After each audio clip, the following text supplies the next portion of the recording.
मेरे अब्बा ने मेरी शादी एक अंधे आदमी से करवा दी। जब मेरा अंधा शौहर रात को हम बिस्तरी करने आता तो मैं अपनी नुकरानी के कपड़े उतार कर उसके पास भेज देती और खुद सामने बैठकर देखा करती। एक बार मेरा अंधा शौहर ने मेरा गुस्से की वजह से बहुत बुरा हाल हो रहा था। समझ नहीं आ रहा था कहाँ जाऊं, क्या करूं। घर वालों ने भी मेरे साथ बहुत ज्यादती की थी। सिर्फ पैसे के लिए अंधे इंसान के साथ मेरी शादी करवा दी। एक ऐसा इंसान जो अपनी मर्जी से दुनिया देख भी नहीं सकता, कहीं पर अकेला जा नहीं सकता, ऐसे शख्स को मेरा हमसफर बना दिया था। उन्हें तो इस चीज का फायदा हो गया था कि उन्हें जरूरतों को पूरा करने के लिए पैसे मिल गए थे, मगर मैं कहाँ जाती, मुझे तो कोई रास्ता नजर नहीं आ रहा था। तभी दरवाजे के पास खटखटाने की आवाज सुनाई दी थी। दरवाजे से अंदर मेरा शौहर आता दिखाई दिया। उसके साथ उसका वो मेल नर्स भी मौजूद था जो हर वक्त उसके साथ रहता था। वो तो उसे कमरे में बिठाकर वापस चला गया और जाते जाते मुझे कहने लगा कि अगर किसी भी चीज की जरूरत हो, कोई भी मसला हो तो मुझे आवाज देकर बुला लीजिएगा, मैं पास वाले कमरे में हूँ। मैंने सर हिला दिया। मेरा अंधा शौहर मुझे टटोल कर देखने लगा। गुस्से की एक लहर मेरे पूरे बदन में दौड़ गई थी। मैंने उसका हाथ पीछे झटक दिया था तो उसके चेहरे पर हैरत के अंदाज भरे थे। शायद वो इस तरह के रवैये के लिए तैयार नहीं था। वो तो ये समझ रहा था कि मैं गरीब खानदान की लड़की हूँ जो उसकी दौलत से उसका एहसासमंद होकर शादी कर रही थी।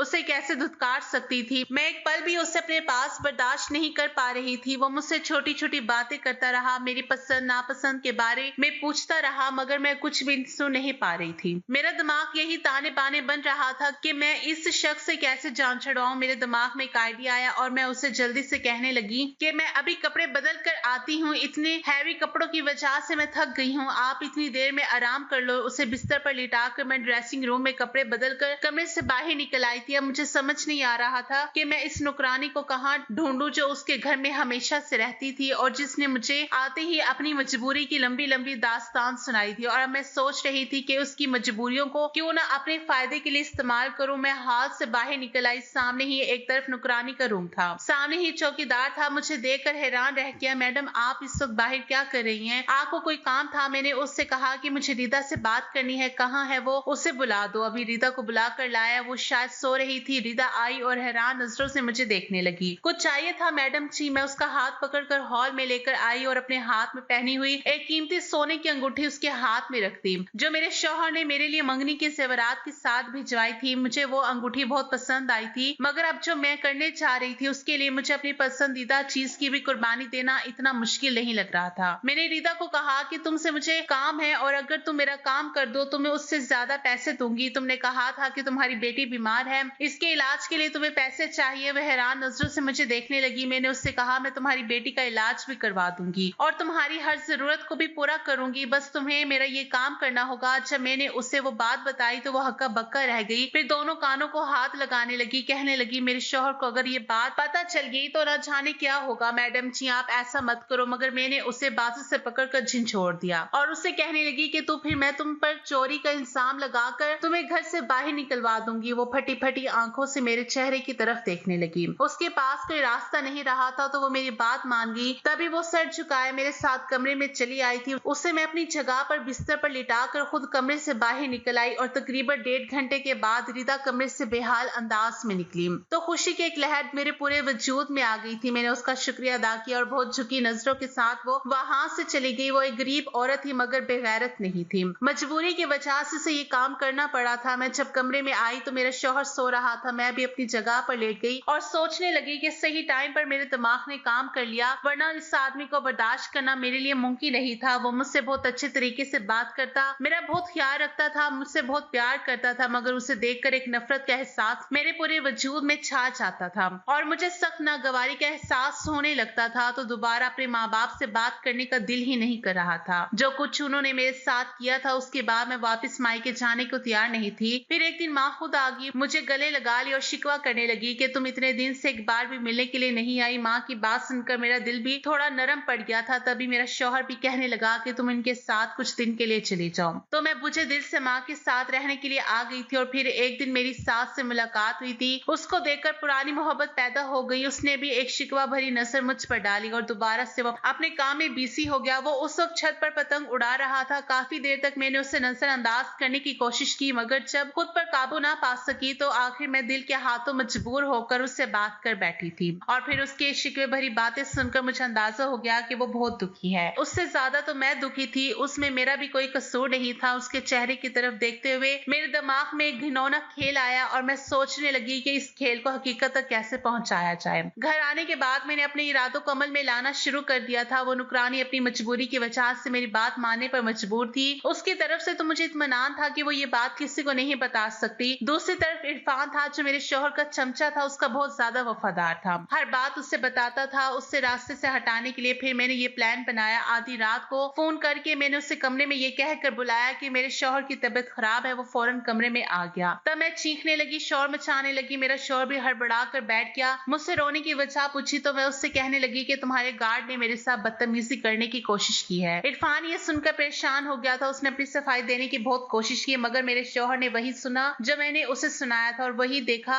जो मैं उसे दिखा रही थी, और उसने फिर इरफान को नौकरी से निकाल दिया था। इरफान ने बेगुनाही साबित करने की बहुत कोशिश की, मगर उससे बिल्कुल भी इसको कामयाबी हासिल नहीं हुई थी। और अब सोचे समझे प्लान के मुताबिक मैंने अपने शौहर को कहा कि मेरा एक दूर का कजन है, वैसे भी उसे नौकरी की तलाश है, वो आपके साथ रहेगा, आपका ख्याल भी रखेगा। ये सुनकर मेरे शौहर ने कहा, अगर तुम ऐसा कह रही हो तो सही होगा, और वैसे भी तुमसे ज्यादा वफादार मेरे साथ और कौन हो सकता है। उसकी बात सुनकर एक पल तो मैं शर्मिंदगी की गहराइयों में डूब गई थी कि मैं उनके साथ क्या कर रही थी और उनकी मेरे बारे में कैसी सोच थी, मगर मैंने अपने जज्बात को सुला दिया था और फिर मैंने साथ को घर में रख लिया था। उसे इरफान की जगह दे दी थी और वो भी मेरी वजह से ये काम करने पर तैयार हो गया था। वैसे भी इतना बड़ा घर था, यहाँ पर उसे किसी चीज की कोई कमी नहीं थी और यहाँ पर उसे मेरे करीब रहने का भी मौका मिल रहा था। हम दोनों ही बहुत खुश थे, खामोशी से खेल खेल रहे थे। मैं अपनी नौकरानी को अपने कमरे में बुला लेती थी और खुद करीब मैं साथ के कमरे में चली जाती थी। सब कुछ मेरी मर्जी के मुताबिक हो रहा था। एक दिन मेरे शौहर कहने लगे कि मैं काम के सिलसिले में मुल्क से बाहर जाना चाहता हूँ। ये सुनकर मैं बुखला गई कि अगर वो मुल्क से बाहर जाएगा तो साथ भी तो उनके साथ जाएगा, और साथ के बगैर मैं कैसे रह सकती हूँ। तभी बातों बातों में मैंने उनसे पूछा कि आप अपने साथ किसको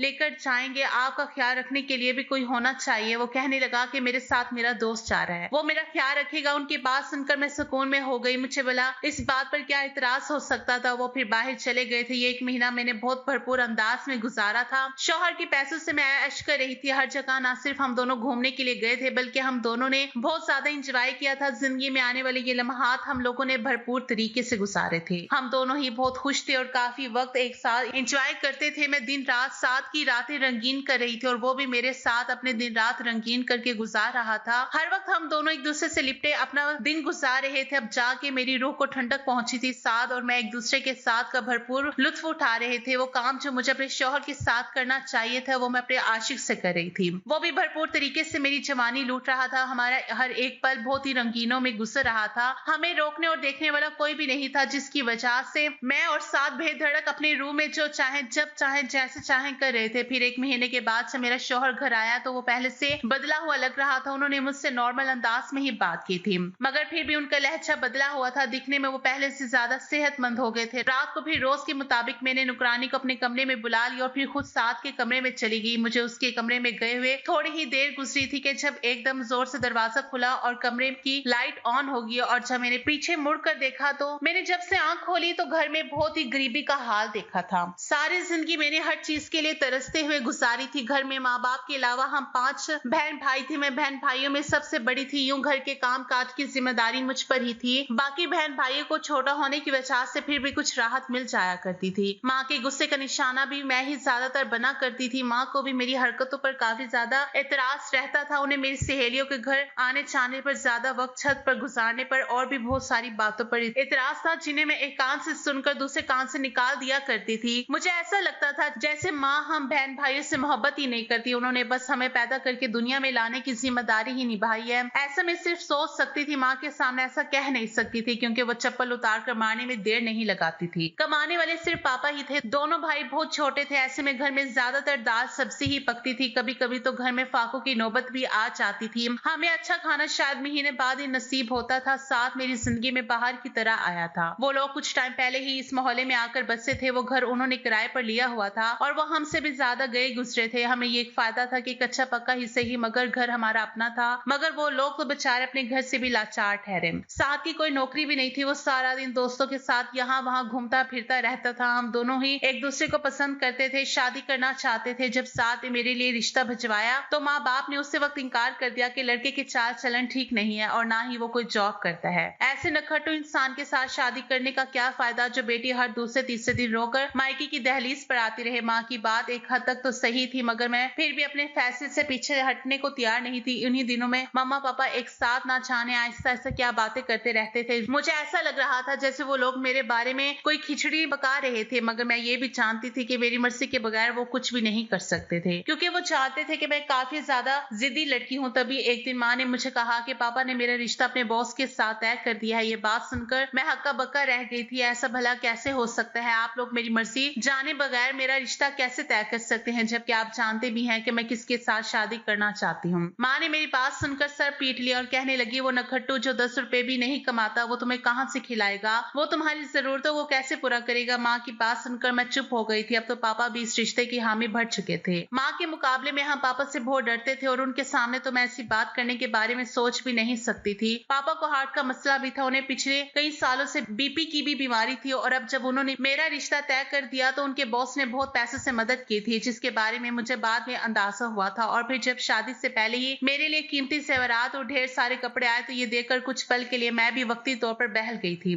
और फिर शादी की तैयारी करने लगी थी। मगर जब मुझे माँ ने डरते डरते शादी वाले दिन ये बताया कि मेरा होने वाला शौहर अंधा है, उसे नजर नहीं आता, तो ये सुनकर मैंने एक झटके से सर उठाया था। माँ, आप लोगों ने मेरी जिंदगी बर्बाद कर दी। आखिर आप लोगों ने क्या सोचकर उस आदमी से मेरी शादी की है? मेरी हालत देखकर माँ हड़बड़ा गई और कहने लगी, अरे तो क्या हुआ, लड़का बहुत ही अमीर है, पैसों में खेलेगी तो, और तुम्हारे पापा कह रहे थे कि उसका इलाज मुमकिन है। कुछ वक्त पहले ही एक्सीडेंट से उसकी नजरें चली गई हैं और ये भी हो सकता है ऑपरेशन करवा ले तो उसकी नजर वापस आ जाए। तुम फिक्र क्यों करती हो? माँ की बात सुनकर मैं चुप हो गई, मगर मेरे दिल में उस आदमी के लिए बेइंतहा नफरत पैदा हो गई थी और इसी नफरत ने मुझे बगावत करने पर उतार दिया और मैं नफरत की आग में गुनाह की तरफ चली गई, जिसने अपने पैसे के बलबूते पर लाचार होने के बावजूद भी मुझे खरीद लिया था और मुझे मेरी मोहब्बत से दूर कर दिया था। मैं दिल में बेहताश नफरत और गुस्सा लेकर उसके घर में आई थी। उसे अपने रूबरू देखकर भी मेरे दिल से उसके लिए नफरत कम नहीं हुई थी, बल्कि मैं तो उसकी कमजोरी से फायदा उठाने का सोच रही थी और आखिरकार मैं अपने मकसद में कामयाब हो गई थी। बल्कि एक तरह से तो मैं उस घर में खुश थी। एक तो मुझे इसकी मौजूदगी भी बर्दाश्त नहीं करनी पड़ती थी और दूसरा मेरा महबूब भी हर वक्त मेरे पास रहता था और मैं पैसे में भी खेल रही थी। हर ऐश आराम मुझे हासिल था। जब हम दोनों सारी दुनिया से बेखबर होकर एक दूसरे में मदहोश थे तो कमरे की लाइट ऑन होने पर हम दोनों हड़बड़ाकर उठ पड़े। मेरा शौहर दरवाजे के बीचों बीच खड़ा था। वो बिल्कुल सामने देख रहा था। उसे देखकर एक पल तो मेरी सांस रुक गई, मगर उसके अंदर होने का सोचकर मेरी सांस में सांस आई थी। काफी देर तक वो वहीं पर खड़ा रहा। उसे देखकर हम एक दूसरे से लिपट कर अपनी अपनी रंगीनों को आगे बढ़ा रहे थे। वो दरवाजा बंद करके वहां से चला गया था। अपने शौहर की ये कमजोरी मेरे लिए बहुत फायदेमंद साबित हुई थी। अगले दिन जब मैं नाश्ता करने के लिए टेबल पर आई तो ये देखकर मैं हक्का बक्का रह गई। सामने टेबल पर मेरा शौहर बैठा हुआ था और हैरानी की बात यह थी कि उसके हाथों में एक न्यूज़पेपर था। आंखों पर ग्लासेस चढ़ाए हुए वो न्यूज़पेपर पढ़ने में बिजी था। मैं और साद ने हैरान परेशान से नजर एक दूसरे पर डाली। ये सब क्या था? तभी मेरे शौहर ने मुझ पर एक भरपूर नजर डाली और कहने लगे कि मैं तुम्हें एक खुशखबरी सुनाना भूल गया था कि मैं बाहर अपनी आंखों का ऑपरेशन करवाने के लिए गया था और मेरी नजर वापस आ गई। उसकी बात सुनकर मेरे ऊपर की सांस ऊपर और नीचे की सांस नीचे रह गई थी। इसका मतलब ये था कि रात को जो कुछ भी हुआ था उसने देख लिया था। उस पर मेरी सच्चाई खुल गई थी। मेरे चेहरे के रंग देखकर वो जख्मी से अंदाज में मुस्कुराया और कहने लगा कि मैंने तुम पर यकीन किया था, तुमसे सच्ची मोहब्बत की थी। जब तुमने इरफान पर इल्जाम लगाया था तो मैं तभी चौंक गया था